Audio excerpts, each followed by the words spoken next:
Coming up, power ranking the D-backs spring training competition. We've talked about dudes who are fighting for a roster spot, but what are the actual battles going down in spring training? Power ranking those before we get into part two with Sully Baseball, where we discuss some teams that should have made some moves this offseason, but didn't. All on today's Locked On Diamondbacks podcast.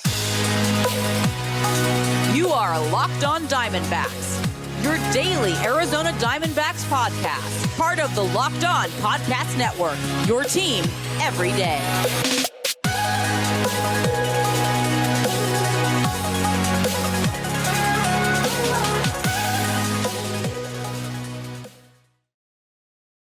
Welcome into the Locked On Diamondbacks podcast, part of the Locked On Podcast Network, your team every day, listening to who? The always charismatic host of this podcast, Millard Thomas. I'm a multimedia journalist and I'm a graphic designer, so please go check out my website, millardthomas24.myportfolio.com. On there you can see all my latest work, from my packages to my articles to my photos and my graphic design. If you want to see more content by me, just follow me on Twitter at CreatorThomas24 for my personal account, or just look up Locked On Diamondbacks, both Twitter, Instagram for the podcast handle. And of course, thank you for making Locked On Diamondbacks your first listen every day. I would not be able to do this podcast without you, my loyal listeners, sharing, subscribing, reviewing, doing all that so I could do this podcast for you. Thank you. It's free and available on all platforms, so please continue to tell your friends. With spring training either starting this week or next week. It starts pretty soon, these spring training games. I should probably be more in tune to exactly what's the first day that spring training begins as the Locked On Diamondbacks host, but I'm just kind of taking in this baseball season slowly. I just kind of want to sneak up on me because I still feel like I'm not even over the last baseball season that we just had. I still feel like I'm in off-season recovery mode, and then all of a sudden, spring training is here. Major League Baseball is around the corner. I'm still kind of shocked by that. So I haven't been looking too keenly at the schedule and the calendar recently, but I still know that spring training is about to begin. And so I want to talk about some of the biggest spring training battles we have going on right now. I did a couple pods last week talking about which pitchers could be squeezed off the roster and which position players could be squeezed off the roster. But today, I actually want to look at the battles that those players are fighting for in spring training and make it a little power ranking, because you guys know I love my power rankings. It makes it a little bit easier, makes it a little bit more organized for me. So let's start off this spring training power ranking for the biggest battles that we're going to see in spring training. And I want to start at the top, number one, because my number one spring training battle this season is the battle for the fifth spot in the rotation. This is something that, when you look at all the reports coming out of spring training so far, Mike Hazen seems to be pretty locked into having 4 starters already assigned to rotation spots. Of course, Zach Gallen, our Lord and Savior, who is, I still think, one of the most underrated pitchers in baseball, coming off a fantastic season where he probably should have gotten even more Cy Young votes than he already garnered last season. Merrill Kelly, the number 2 starter, should have gotten more Cy Young votes as well than what he garnered last season. Going to lead the USA in the WBC Classic, Merrill Kelly is a stud and one of the most underrated players in baseball. I mean, the D-backs' whole frontline rotation is probably the most underrated 1-2 punch in baseball. Then, sadly, Mike Hazen has all but confirmed that Madison Bumgarner is a locker rotation spot. So you guys already know my feelings on Madison Bumgarner. Get him out the rotation, but as it currently stands, come opening day, he will probably be the number 3 and number 4 starter. Then Zach Davies is the other guy locked into a rotation spot. So it seems like the D-backs are going to have 4 of the 5 spots already locked in, with Dre Jameson, Ryan Nelson, Tommy Henry, and Brandon Pfaadt all vying for that number 5 spot in the rotation. And those are 5 really young, really promising guys. Probably Tommy Henry is by far my least favorite. We already saw Dre Jameson, Ryan Nelson on the major league level last year. Brandon Pfaadt's coming off an intense minor league season where he put up very impressive numbers. So And Tommy Henry, even though he's my least favorite, he is the most experienced one on that list, has pitched more starts on the major league level than any of those guys, actually more than all three of those guys combined. So Tommy Henry at least has the experience working for him. So that's going to be a big battle to see who locks in that number 5th spot in the rotation from those 4 guys. They're all going to be battling for it in spring training.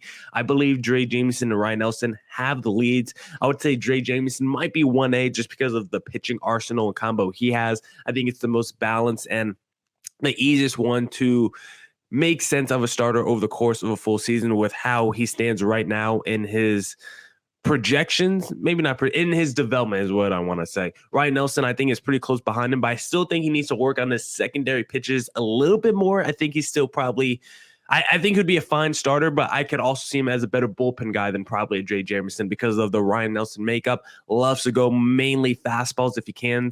That's his bread and butter. That's the diet he likes to throw to opposing batters. He likes to give them a fat diet of just fastballs if he can. It's like if you're going on the all carnivore Liver King diet, that's like Ryan Nelson. Just give me fastballs raw all day long. And so I think Dre Jameson probably is the 1A, Ryan Nelson 1B. Tommy Henry's probably 3rd in that mix just because he has the experience of Brandon Fat 4. But I definitely expect whoever wins it, let's say Dre Jameson, I definitely expect Ryan Nelson to come back on the major league level at some point during the season because so far it seems like the early indications that whoever doesn't win the rotation spot, the other 3 will be optioned to the minor leagues. That seems what the early reports are. So if Dre Jameson wins it, then you could probably expect Ryan Nelson and the Henrys and the Fats all to go back to AAA and maybe not start the season in the bullpen because, look, I think Fat and Tommy Henry probably should go back to AAA, but a guy like Ryan Nelson, who I already think is pretty good, already like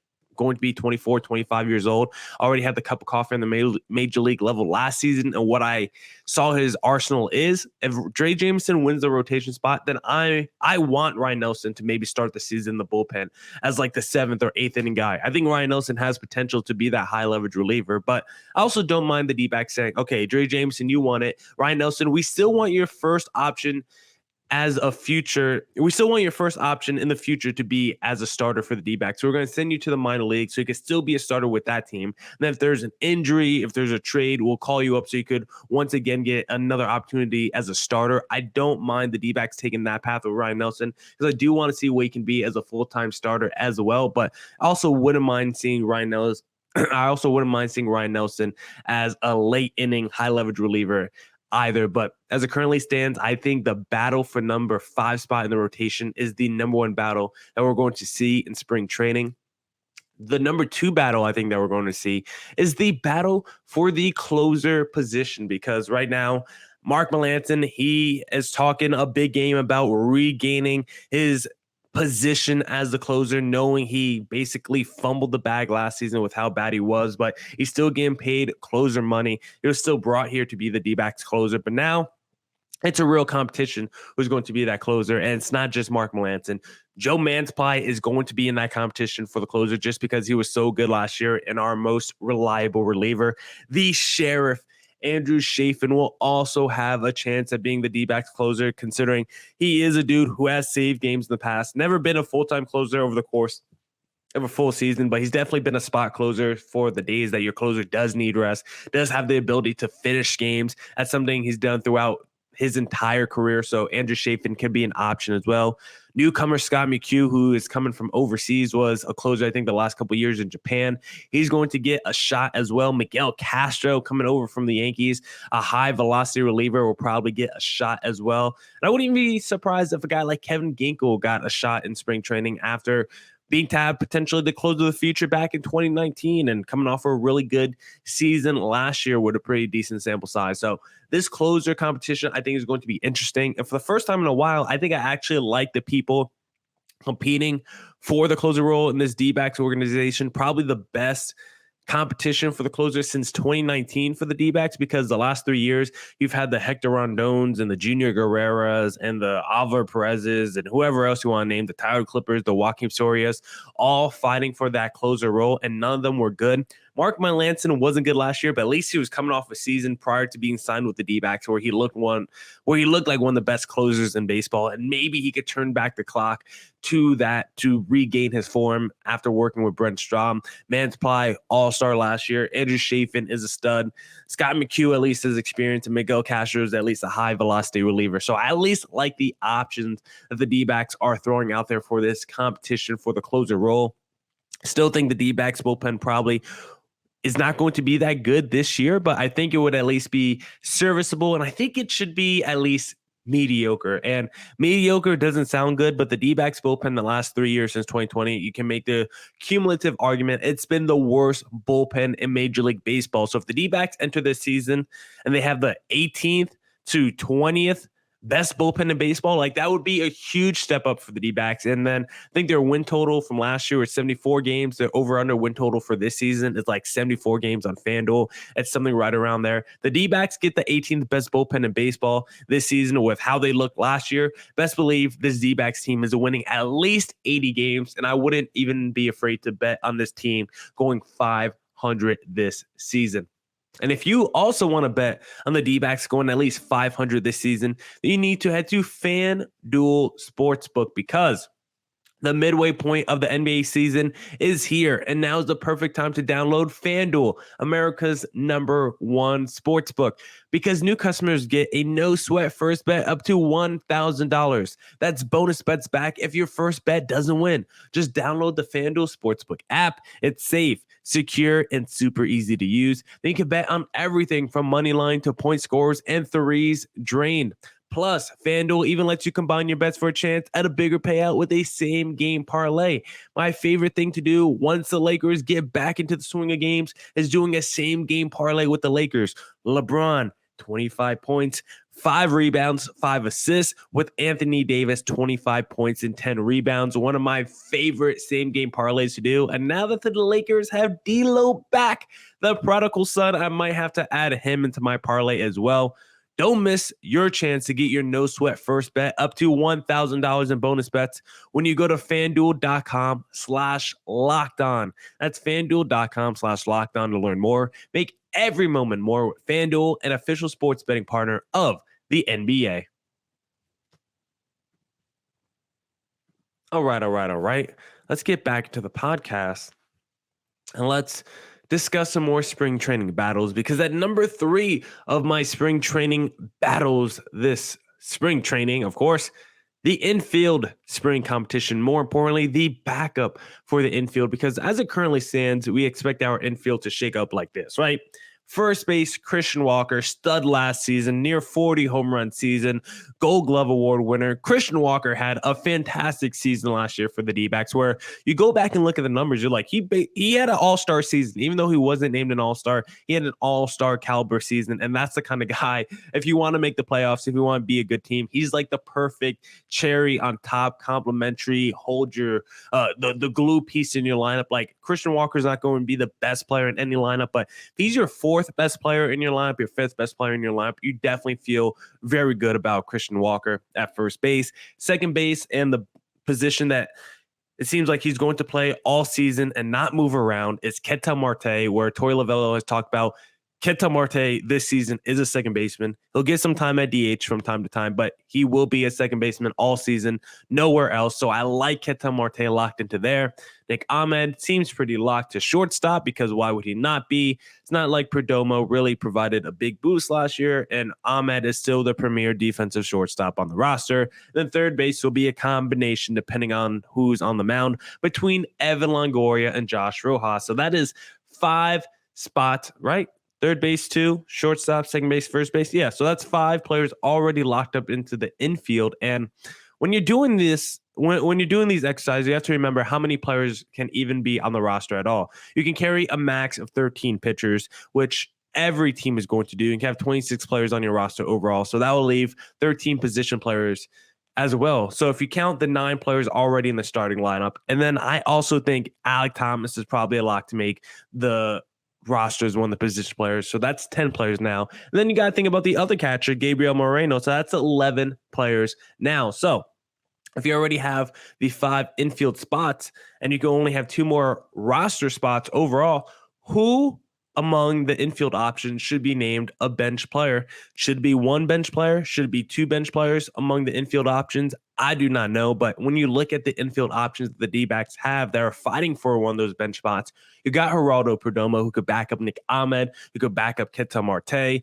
probably do a little third base as well, can play all over the infield. You got Pavin Smith if you really want a backup option for a Christian Walker, can also play a little outfield, I guess, as well. Pavin Smith is going to be an option. Diego Castillo, who the D-backs acquired from the Pittsburgh Pirates, can play all over the infield. Emmanuel Rivera as well. And those seem to be really the biggest competition guys for fighting for one of these infield spots, one of those four fighting for one of these infield spots. And you have to pick at least one of them for one of the bench spots, potentially two of them, because if you do want a backup option for Christian Walker, I mean, you could try doing Evan Longoria at first base as a backup option, but he hasn't really done that. I don't think you're really going to do Josh Rojas as a backup option. So you might keep a Pavin Smith or Emmanuel Rivera just because those guys have a chance at backing up Christian Walker at first base. Like, Seth Beer is still technically on the roster. I don't think you're going to try Seth Beer at first base anytime soon. So I think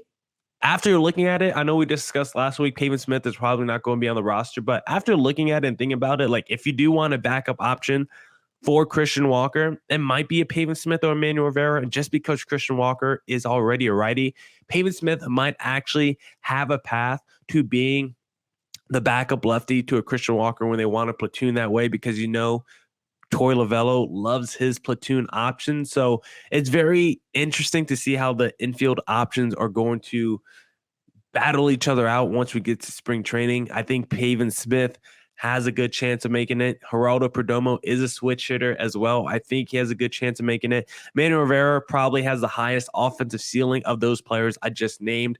Maybe he could. I think I want to remember him playing I want to remember him at least a couple times at first base last year defensively for at least a couple innings. Maybe I could look it up real quick on the fly, but I think Emmanuel Rivera would be my option. If he's like a decent defensive first baseman, I probably wouldn't mind him trying it out next season with the D-backs. I'm looking at it right now. Yeah, 2022, he had 4 games, 26 innings at first base for the D-backs last season.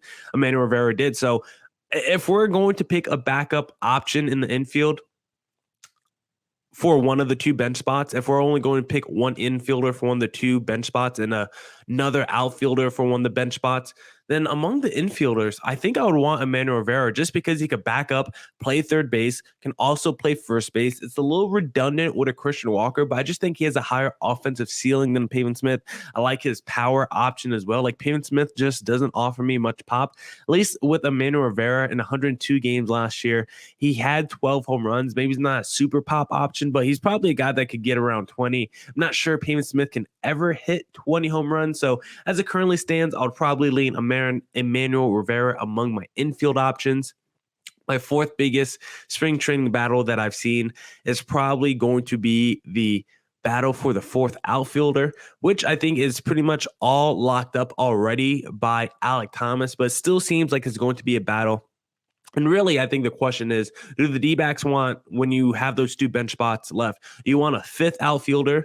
And do you want an extra infielder? Because if the D-backs want a fifth outfielder, you could go with a Kyle Lewis, who the D-backs trade for, who I think I'm a big proponent of, who probably won't even play in the outfield much, but can at least be a DH for you as a right-handed power bat, like a Stone Garrett-esque player. I love a Kyle Lewis in that scenario. Maybe one of the Dominics could come in and fight for that fifth outfield spot, either Dominic Canzone or Dominic Fletcher. So we'll see about that. Early reports are talking like Alek Thomas is not locked into the opening day roster. I just feel like Alek Thomas will be. I think he will be the D-backs fourth outfielder, and I think he will be like the 10th man on the roster, with Gabriel Moreno being the 11th man on the roster, of course. And then you got your two bench spots left.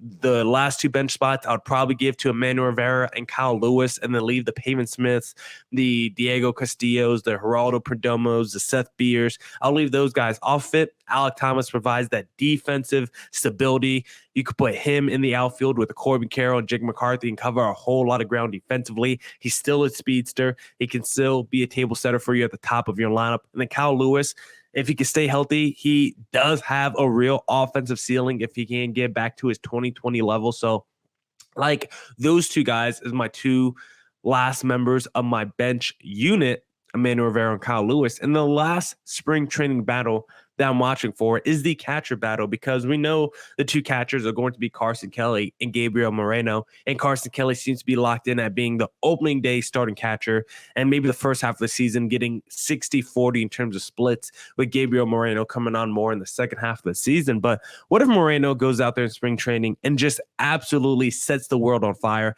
absolutely looks like a stud from the get-go? Meanwhile, Carson Kelly struggles to get in the swing of things, and he bats like 180 through 3 weeks of spring training, while Moreno bats like 425. Like, the D-backs just automatically going to start the season with Carson Kelly just because he's already been in the organization the last couple of years? Or the D-backs going to roll the dice and say, hey, we gave up Dalton Varsho for this guy. This guy was already good at swinging the bat last season with the 30 games he played with the Toronto Blue Jays. He just crushed spring training.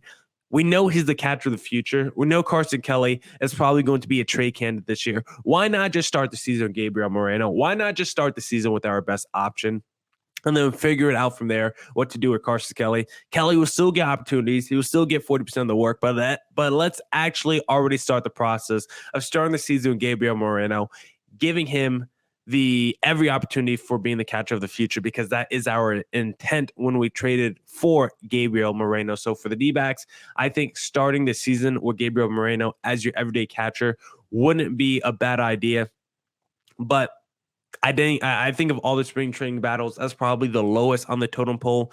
Carson Kelly versus Gabriel Moreno, just because they're both going to get opportunities and action when they're starting the season. They're both going to get a whole lot of opportunity. It just matters more about which one's going to get more opportunity in the first half of the season, because it looks like it's going to be a 60-40 split. It just depends. Is that going to be 60-40 Carson Kelly in favor or 60-40 Gabriel Moreno in favor? And spring training could tell us a lot about who should get that 60 in that 60-40 split.